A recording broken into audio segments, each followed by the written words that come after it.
بسم الله الرحمن الرحيم، وصلي اللهم وسلم على إمامنا وحبيبنا ونبينا سيدنا محمد رسول الله، ألف صلاة وألف سلام عليه. أيتها المواطنات، أيها المواطنون، أتوجه إليكم ونحن نستقبل العام الجديد 2026 بتهاني الحارة بموفور الصحة والعافية للجميع والهناء والسؤدد لوطننا المفدى.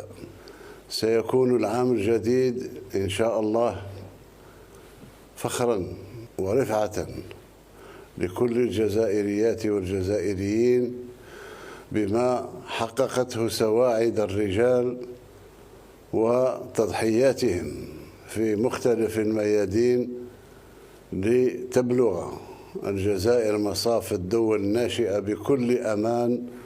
وأجدد لكل جزائرية ولكل جزائري داخل الوطن وخارجه تهاني القلبية بالعام الجديد، دون أن ننسى أهلنا في فلسطين المحتلة، متمنيا نهاية الجرائم الصهيونية ضدهم والعودة إلى حياة عادية في الضفة وغزة والقدس.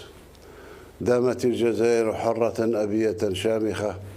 المجد والخلود لشهدائنا الأبرار، والسلام عليكم ورحمة الله تعالى وبركاته.